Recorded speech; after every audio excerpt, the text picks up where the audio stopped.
भारत समाचार और हाथरस 24 के साथ Uttar Pradesh working journalist union Hathras इकाई के सौजन्य से आयोजित विदाई समारोह में सेवानिवृत्त हुए हाथरस के मुख्य विकास अधिकारी साहित्य प्रकाश मिश्र को दी गई भावभीनी विदाई। आपको बता दें, 3 साल से मुख्य विकास अधिकारी हाथरस के पद पर तैनात वरिष्ठ पीसीएस अधिकारी साहित्य प्रकाश मिश्र 30 सितंबर को सेवानिवृत्त हो गए। उनके सेवानिवृत्ति होने पर हाथरस बुर्जोवाला कुआं स्थित बीबीसीएन रॉयल में भारत समाचार और हाथरस 24 के साथ Uttar Pradesh working journalist union Hathras इकाई के सौजन्य से विदाई समारोह का आयोजन किया गया। इस कार्यक्रम का आयोजन भारत समाचार न्यूज चैनल के हाथरस अलीगढ़ प्रभारी शम्मी गौतम के नेतृत्व में किया गया।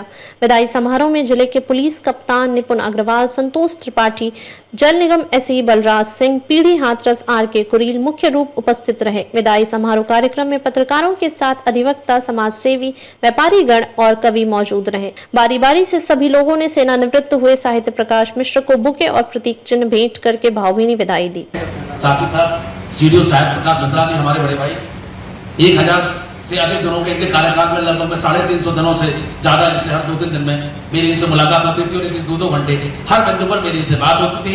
चाहे बात संविधान की हो, चाहे बात हनुमान की हो, चाहे मोहम्मद साहब पर वार्ता हो, चाहे भारत की बात करें या किसी भी विश्व के मुद्दे पर बात करें, इन्होंने हमको बड़ी बेबाकी से जवाब दिए और हमको समझाया, हमको सिखाया। हम कहा करते हैं सीडीओ साहित्य प्रकाश मिश्रा जी एक पाठशाला है और किताबें नहीं बल्कि एक लाइब्रेरी है। चाहूँगा सभी पत्रकार बंधुओं को, यहाँ पे जो भी व्यापारी गण है, अधिवक्ता गण है, जिन्होंने ये सीडीओ साहब की विदाई पे इस तरह के एक्सक्लूसिव कार्यक्रम रखा है।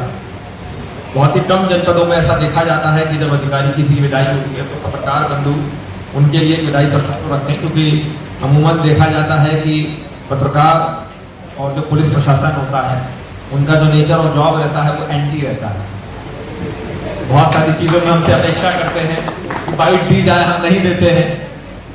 राजेश जी मांग रहे थे हमसे, रवि मांग रहे थे, दिग्विजय जी मांग रहे थे, कहीं कहीं हमने हमारी कोई मजबूरियां होती है, हम बाइट नहीं देना चाहते हैं, कुछ उसके पीछे कारण रहते हैं। अक्सर देखा गया है कि कभी कभी कहासुनी हो जाती है, लेकिन उसके बाद जब फाइनली आपका फेयरवेल हो रहा है, अगर आपके काम को पत्रकार बंधु सिटी के रिकॉग्नाइज कर रहे हैं तो इसका मतलब सही में कि आप बहुत ही प्रोफेशनली अपने काम में बहुत साउंड रहे हैं, तभी ये दिन आता है। मेरा जो पहला इंटरेक्शन हुआ सीडीओ साहब के साथ वो हाथरस महोत्सव में हुआ था। ये दिसंबर जनवरी की बात होगी, मैं नया नया आया ही था। मैं कल भी यही चीज़ कह रहा था कि आप बहुत ही कंसंट्रेट थे कि हम लोग का जो मिशन जागृति जो एडीजी जोन मैम द्वारा चलाया गया था, या फिर जो मिशन शक्ति जो शासन द्वारा चलाया गया, उसमें हमको टाइम स्लॉट देने में आप बहुत ही कंसंट्रेट रहे। हमने जब भी आपसे समय मांगा, नुक्कड़ नाटक करना है या कोई शो करना है, तो आपने बहुत ही सपोर्ट करा। जितनी भी वीआईपी विजिट होती थी आपके साथ ही कोऑर्डिनेट करते थे हमारे एडिशनल एसपी साहब, हम, क्योंकि जो भी प्रभारी मंत्री आते हैं उनकी सारी विजिट्स आप ही प्लान करते थे। इसके अलावा जब भी आपसे बात हुई हमारी, आप या मुख्यमंत्री जी की वीसी होती थी, तो मैंने आपको कभी भी टेंशन और स्ट्रेस में नहीं देखा। अमूमन प्रशासन का इतना दबाव रहता है, तो आप बहुत ही कूल रहे और चीज़ों को, जैसे एक बहुत ही अनुभवी व्यक्ति होता है, उन्होंने सभी तरह के अधिकारियों को देखा होगा, इनकी नौकरी करी है, विभिन्न सरकारों में काम करा होगा, अलग अलग पॉलिटिकल पार्टीज के साथ काम करा होगा, तो कहीं ना कहीं आप में बहुत ही समझदारी और मैच्योरिटी आ जाती है, तो आपसे बहुत कुछ सीखने को मिलता है। और जैसा मुझे इनफॉर्मली पता लगा, आप बहुत वेल कनेक्टेड भी हैं, बहुत सीनियर अधिकारी हैं, भले मुख्य सचिव हों, प्रमुख सचिव लोग हों, आपने उनके साथ कहीं ना किसी कैपेसिटी में काम करा है और आपसे इनफॉर्मली फीडबैक भी लिया जाता है। हमारे बारे में फीडबैक लिया जाएगा या किसी घटना के बारे में तो आपको फोन करके पूछ लिया जाता है, हाँ भाई बताइए क्या चल रहा है। तो दाऊ जी मेले में भी जब बीच में कुछ ऐसा था कि वहाँ पे जो ठेकेदार था बदमाशी कर रहा था, हमारी आवश्यकता अनुसार सहयोग नहीं कर रहा था, तो मैंने आपसे बोला कि भाई इस तरीके से नहीं कर रहा है, तो आपने तुरंत देखा आप चिंता ना करिए सर, अभी साले का पेमेंट रोक दूंगा पूरे का।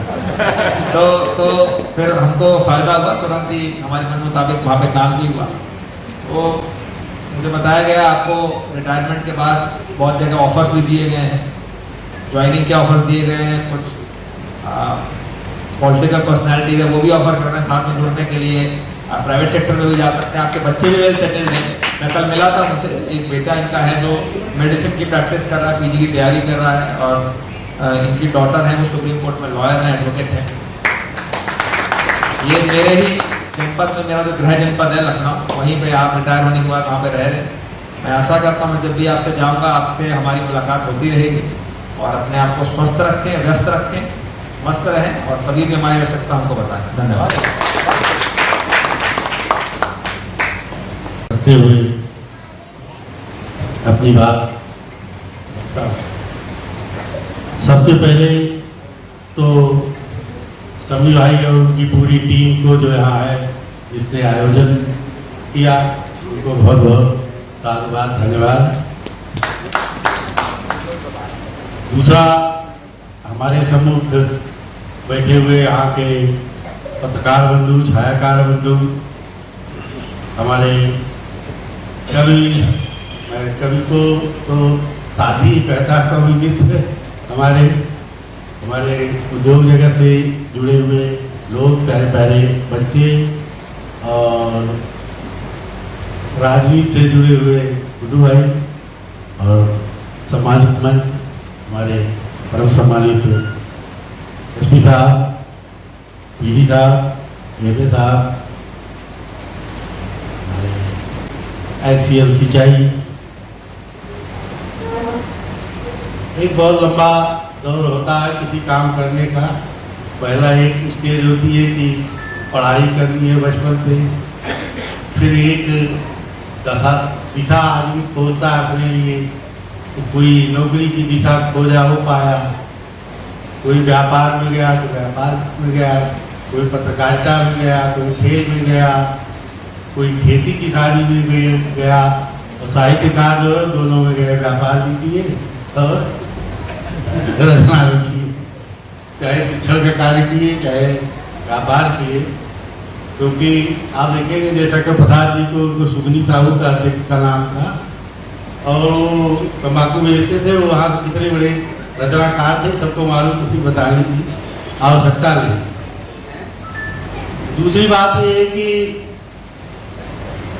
जो रस है, रस वो साहित्य से ही निकलता है,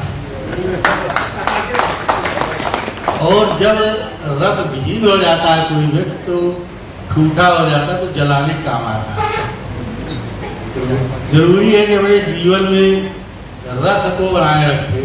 जिस दिन नीरस हो जाएंगे उस दिन आपको परिवार में भी कोई पसंद नहीं करेगा, न तो समाज में कोई पसंद करेगा, और कभी कभी आप खुद को भी पसंद नहीं करेंगे, तो लगेगा कि आप में तो कोई रस ही नहीं है। और रस जो है वो स्वार्थ से जुड़ा हुआ है। रस भी जो पुष्प तड़पता भंवरा भी उड़ जाता है। जिस दिन भंवर पुष्प में भी रस नहीं रहता ना, तो फिर भंवरा भी उसमें नहीं आता। तो जरूरी है कि अपने जीवन में अपने काम के साथ साथ अपने अंदर जो रस है, 9 रस हैं, 9 रस को बरकरार रखना चाहिए। अब तो जानते होंगे नितिन जी बैठे हुए हैं, सहयोग, वियोग, श्रृंगार, क्रोध, दुनिया भर के रस हैं। तो ये जरूरी है कि प्रयास करें भाई। मुझे लगता है कि मुझसे सीधे रहा 1-2 आदमी लोग थे इस कक्षा में, तो अपने जीवन में रस की महत्व को समझें। दूसरा है कि साहित्य है, समाज का दर्पण है। कविता के माध्यम से, लेखनी के माध्यम से चीजों को बताता है और उसी को पढ़ते लोग। आप देखिए जब आप पढ़ लिख के नौकरी पा जाते हैं तो कोई आदमी क्या फिजिक्स पढ़ता दिखता है? नहीं दिखता है। वो कविता पढ़ता है, निबंध पढ़ता है, उपन्यास पढ़ता है, ये सब चीजें पढ़ता है। जो पर्टिकुलर क्षेत्र में है, विज्ञान के क्षेत्र में, गणित के क्षेत्र में जो वैज्ञानिक हैं, उनसे जुड़े हुए काम करते हैं, वो उसको पढ़ते हैं। तो इसकी व्यापकता बहुत बड़ी है। कहते जहाँ पहुँचे कवि, रवि वहाँ पहुँचे कवि। तो मैं कवियों का बहुत सम्मान करता हूँ और मेरा मानना है कि हर व्यक्ति में कवि छुपा हुआ है। कुछ लोग अभिव्यक्त कर पाते हैं, जो शब्द का संयोजन कर उसको प्रस्तुतिकरण कर देते हैं, अब कुछ लोग नहीं कर पाते हैं, लेकिन अनुभूति जरूर कर सकते हैं। तो जो अनुभूति है वो सब में कविता में है और वही रसमय है। दूसरा, आप देखिए कि पत्रकार बंधु बैठे हुए हैं। जनरली एक कॉन्सेप्ट है कि प्रशासन में कि भाई इनसे थोड़ा सा डिस्टेंस, लेकिन अगर आप देखिए कि अगर आप डिस्टेंस नहीं बनाते हैं तो हो सकता है आपको उससे फायदा ही हो रहा है। तो बहुत सी चीज़ें आप जान नहीं पाते हो, आप ओमनी प्रेजेंट हो नहीं, आमनी पोर्ट्रेट नहीं हो, न सब शक्तिमान हो, जहाँ जगह उपस्थित हो, लेकिन ये इतने कैमरे मोबाइल गली गली उपस्थित है। अगर इनसे इनका आपका कनेक्शन है तो आप गांव में बैठे बैठे गांव की बात जान सकते हो कि जो आ रहा है हमारे कमरे में तो वो क्या लेके आ रहा है। राई बना सकती है। हाँ बिल्कुल, तो राई को पहाड़ बना सकते हैं, राई को पहाड़ भी बना सकते हैं, लेकिन ऐसी पत्रकारिता न वो स्वयं पसंद करते हैं न जो है एक्सेप्ट भी की जाती है, क्योंकि काम का मतलब क्या है कि जिसकी एक्सेप्टेंस हो, तो एक्सेप्टेंस आप कुछ भी करते अगर अच्छा भी कर रहे हो तो बहुत दिन तक उसकी स्वीकार्यता को बनाए नहीं रखते। तो स्वीकार्यता बनी रहे इसके लिए कहीं न कहीं आपको मध्य मार्ग में जाना पड़ेगा। जो महात्मा बुद्ध ने कहा कि अच्छ नहीं कर सकते हो, तुम न अपना प्राण दे सकते हो साधना करके और न इतना जो है भोग विलास में जा सकते हो। कहीं कहीं मध्य मार्ग आपको अपनाना पड़ेगा, और जब तक आप मध्य मार्ग नहीं अपनाते तब तक आप बुद्ध को शांति का प्रतीक कहा जाता है, तब तक आपको शांति का अनुभव नहीं होगा। तो आप देखिए यही सब बातें रोज हम करते रहते हैं। यहाँ जितने लोग बैठे हैं उनसे तो कभी कभी घंटों घंटों में बातें होती है, मिल जाते हैं तो, और बहुत से विषय होते हैं। अब आज तो इतनी बातें करने का न तो समय है और न ही उपयुक्त है। हमारे बीच में प्रभारी टीवीओ साहब बैठे हैं, कप्तान साहब बैठे हैं, शाम को बीसी है, इसके बाद है इसकी तैयारी भी होती है बीसी की, तो वो भी तक करनी है।